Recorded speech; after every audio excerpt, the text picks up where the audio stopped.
ଥରେ ଜଣେ ବାଳକ ଏକ ମାଲିକର ଘରର କବାଟ ଠକ୍ ଠକ୍ କରୁଥିଲା। ମାଲିକାଣୀ କହିଲେ, କ'ଣ ହେଲା? ବାଳକଟି କହିଲା, ତୁମ ବଗିଚା ସଫା କରିଦେବି କି? ମାଲିକାଣୀ ମନା କଲେ। ବାଳକଟି ହାତ ଯୋଡ଼ି କହିଲା, ପ୍ଲିଜ୍ କରିଦିଅନ୍ତୁ। ମାଲିକାଣୀର ମନ ତରଳିଗଲା ଏବଂ କହିଲେ, ହଉ ଠିକ୍ ଅଛି, କେତେ ଟଙ୍କା ନେବୁ? ବାଳକଟି ଉତ୍ତର ଦେଲା, ପଇସା ଦରକାର ନାହିଁ ମା, ମୋତେ ଯୋଡ଼େ ଖାଇବାକୁ ଦିଅ। ମାଲିକାଣୀ ଭାବିଲେ, ବୋଧେ ପିଲାଟା ବହୁତ ଭୋକରେ ଅଛି। ତାପରେ କହିଲେ, ହଉ ଠିକ୍ ଅଛି, ଆସେ। ପ୍ରଥମେ ଖାଇଦେ, ତାପରେ କାମ କରିବୁ।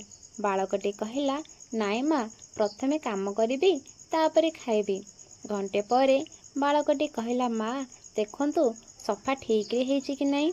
ମାଲିକାଣୀ ଦେଖିଲା ଏବଂ ଖୁସି ହେଇକି କହିଲେ, ବହୁତ ଭଲ ସଫା କରିଛୁ। ବସ, ମୁଁ ତୋ ପାଇଁ ଖାଇବା ଆଣୁଛି।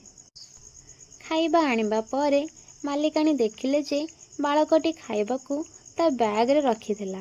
ମାଲିକାଣୀ କହିଲେ, ଭୋକରେ କାମ କରିଛୁ, ଏଠି ବସି ଖାଇଦେ। ଦରକାର ହେଲେ ଆଉ ଖାଇବା ଦେବି। ବାଳକଟି କହିଲା, ନାଇଁ ମା, ମୋର ରୋଗିଣୀ ମା ଘରେ ଅଛି, ସେ ଖାଲି ପେଟରେ ଔଷଧ ଖାଇବନି। ଏହା ଶୁଣି ମାଲିକାଣୀର ଆଖି ଲୁହରେ ଛଳ ଛଳ ହୋଇଗଲା ଏବଂ ସେ ନିଜ ହାତରେ ତାକୁ ଖାଇବା ଖୁଆଇଦେଲେ। ଆଉ ତା ମାଙ୍କ ପାଇଁ ରୁଟି ତିଆରି କରି ତା ସହ ତାଙ୍କ ଘରକୁ ଗଲେ ଏବଂ ଫେରିବା ବେଳକୁ ତାଙ୍କ ମାଙ୍କୁ କହିଲେ, ଭଉଣୀ, ତୁମେ ବହୁତ ଧନୀ।